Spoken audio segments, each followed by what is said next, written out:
Agora, 9h31, aqui no Jornal Gente, na Rádio Bandeirantes. Pedro Campos, sabe aquelas histórias que vira e mexe a gente acompanha no noticiário, de assaltos com fuzis que são praticados em algumas capitais do Brasil? Infelizmente, isso tem sido muito frequente no Rio de Janeiro também, não é? A gente só, às vezes, percebe o quanto isso está próximo da gente quando alguém que a gente conhece enfrenta uma situação como essa. É por isso que eu convidei para conversar conosco aqui agora ao vivo, na Rádio Bandeirantes, a Camila Scalcon. A Camila, ela faz parte do mesmo grupo de corrida que eu faço. Ela é nutricionista. Enfim, como ela é nutricionista e gosta de corrida, ela faz provas, ela viaja. E nesse final de semana, a Camila foi ao Rio de Janeiro para uma prova. E aí, na volta, o que é que aconteceu, Camila? Olha, muito bem-vinda, bom dia para você. E já te agradeço por dividir essa história, que vai servir como um alerta conosco aqui, com todos os ouvintes da Rádio Bandeirantes. Bom dia, Camila. Bom dia, Thaís. Bom dia, Pedro. Então, a gente foi para o Rio de Janeiro, eu e minha família, né? Eu e meu marido. Eu tenho três filhos pequenos. A gente foi de carro, a gente optou por ir de carro aqui de São Paulo. A gente foi na sexta-feira, porque no sábado até tinha lá, meu irmão mora lá. Então, e no domingo tinha a meia maratona. Aí depois da corrida, eu fui almoçar na casa do meu irmão, a gente se arrumou, por volta das 3 horas, assim, a gente saiu para ir para pegar a estrada. E a gente colocou no Waze, né? E aí o caminho, quando a gente chegou pela linha vermelha. E o caminho de volta, ele deu pela Avenida Brasil. Meu marido até achou estranho, mas como a gente não conhece muita cidade e tal, ele foi indo. Ele falou, poxa, ele mandou pela Brasil, não pela linha vermelha, enfim, mas a gente estava indo. Aí quando a gente estava, a gente começou a chegar numa parte da avenida, assim, que tinha 2 paredões, assim, era tipo uma linha de ônibus. E segundo meu marido, ele depois que aconteceu, ele falou assim, gente, eles induziram a gente a entrar nessa linha de ônibus, e aí 2 carros frearam na nossa frente, e a gente foi obrigado a parar o carro. Então, quando a gente parou o carro, quando eles pararam, eles ligaram o alerta. E aí, nessa fração de segundos, você não sabe o que está acontecendo, eu não tive nem poder de reação, eles já saíram com o armamento muito pesado. Eu já vi, eu lembro claramente, assim, porque hoje eu tenho flashes do que aconteceu, mas ele saiu com o fuzil na mão, era um fuzil, era uma arma muito grande, e aí nessa hora eu já falei assim, gente, eu vou morrer, ou meus filhos vão morrer, porque é só isso que você pensa, porque você lembra de tanta notícia que acontece, que infelizmente às vezes acontecem algumas fatalidades, e aí é só isso que você tem na cabeça.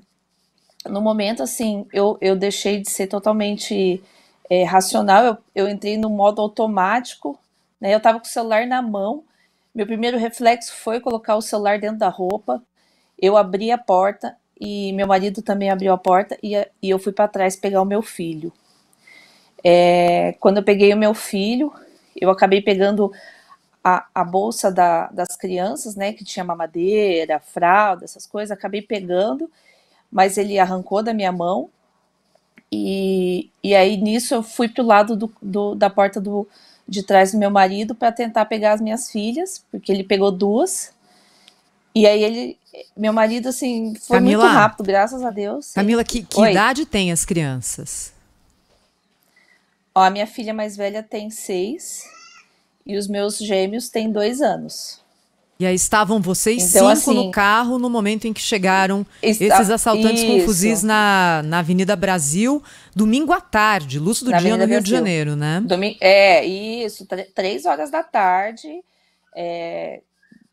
nós 5, e foi assim, eles saíram com a arma em punho e ameaçando, deram um tapa na cabeça do meu marido, e aí, ó, meu marido vindo ali com as 2 no colo, minha filha ficou muito apavorada, ela ficou desesperada, ela não conseguia arrancar o cinto, e aí ele entrou dentro do carro com tudo, conseguiu arrancar ela, e aí ele pegou a menorzinha. E aí eu consegui pegar meu filho, E, enfim, aí a gente só saiu, né? Ficou tudo para trás.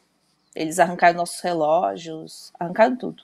Os bens mais preciosos que você tinha no carro, você conseguiu tirar e a gente está Com acompanhando certeza, numa com certeza, imagem assim, aqui que foi nosso gravada foco por era um carro isso, de trás, né, Camila?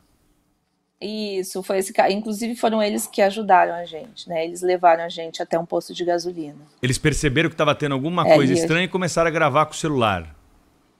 eles perceberam, porque ali atrás, ó, agora vai passar um cara correndo com uma arma, dá pra ver bem certinho ele correndo com a arma ali na frente, ó, ele tá passando agora, ó. Deu pra ver, assim, de camisa E preta, aí né? isso, porque esses dois carros pararam, né?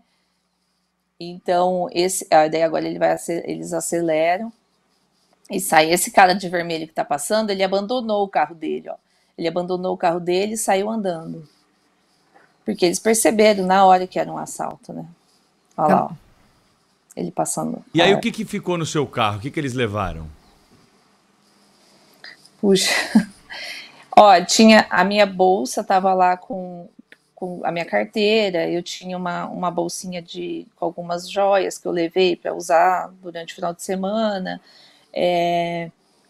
tinha a carteira do meu marido, tinha dois celulares, tinha três celulares, que eram os dois celulares do meu marido, que era um pessoal e um do trabalho, aí o meu tinha, mas aí eu consegui esconder, aí eles levaram os dois relógios, e eles levaram assim, mala, as malas que a gente levou para o final de semana.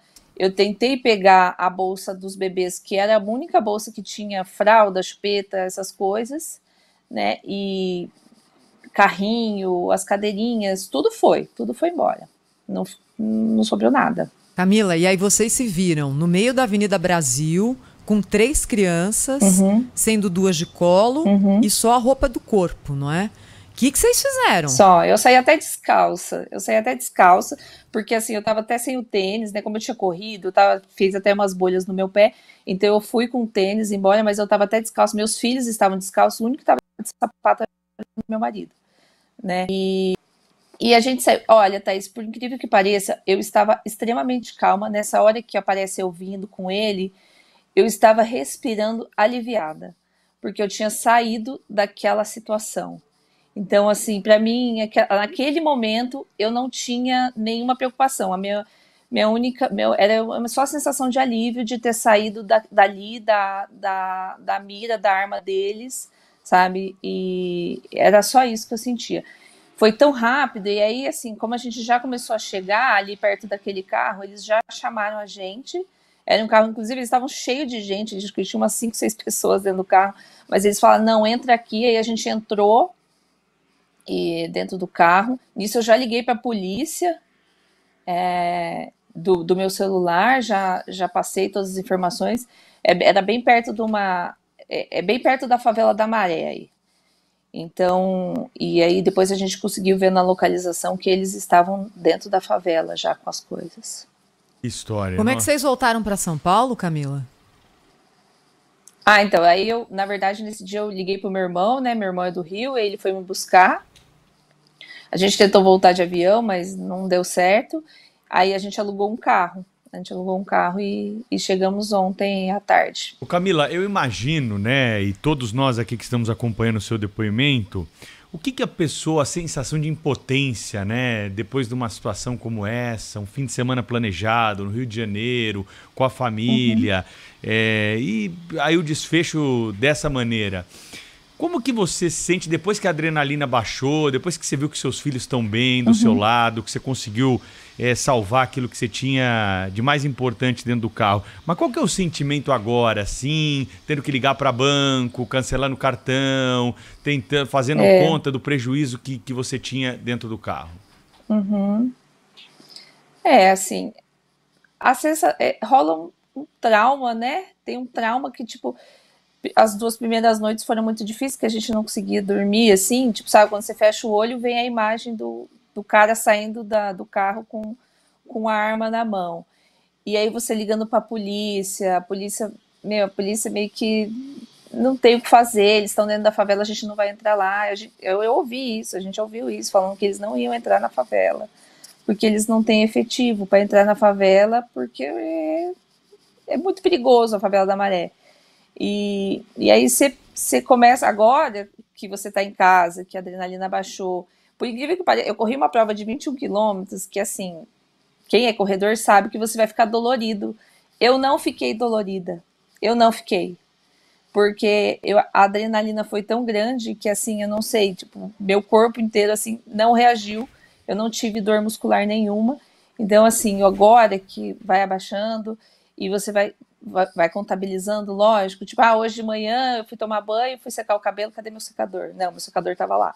Aí você começa agora a lembrar de todas as coisas que você perdeu, sabe? Na hora que a gente saiu do carro, minha filha tem uma cobertinha desde quando ela era nenê. Ela tava com a cobertinha na mão. Aí eu falei, graças a Deus ela pegou essa cobertinha. Porque, assim, para mim, a pior dor foi a minha filha mais velha. Porque ela estava apavorada. Meu marido falou, ela estava apavorada. Ela entendeu o que aconteceu, desesperadamente. Camila? Ela entendeu o que aconteceu. Ela entendeu. Ela estava desesperada tentando tirar o cinto dela. Ela não conseguia, porque ela estava num assento de elevação. Então o cinto dela fica mais dentro, perto das cadeirinhas dos bebês. Ela não conseguia tirar e ela estava apavorada. Meu marido falou assim, ela estava apavorada. Só que o Thiago falou para ele assim, eu agradeci muito ele, falando assim, você foi meu herói, porque em questão de segundos você arrancou as duas do carro. Né? Então, assim, hoje, lógico que assim, o prejuízo foi grande, né? Mas assim, eu vou reconstruir isso aí, eu e ele, a gente é trabalhador, a gente vai reconstruir tudo isso, mas você fica se sentindo assim, refém, né? Você tá num país onde caras com um armamento pesado desse, que às vezes nem a polícia tem um armamento desse, e eles estão ali, te ameaçando e você tá à mercê deles. É só isso. E aí ontem eles entraram em contato comigo tentando vender as coisas. Os assaltantes? Não sei se são os assaltantes. Eles mandaram uma mensagem só perguntando, você tem interesse em comprar os produtos? Só mandaram isso. Então, assim, é um abuso psicológico sem fim, né? Camila, muito obrigado por compartilhar com a gente aqui essa história, né? Acho importante a gente divulgar, né, ações como essa. Obrigado aí pelo seu depoimento. Força, receba a nossa solidariedade e... Obrigada, gente. Tenha certeza que você conseguiu salvar aquilo que era mais importante desse episódio todo, viu? Com certeza, eu agradeço muito, é isso. Muito obrigada, gente. Obrigada, Camila. Pelo espaço. Ô, Thaís, em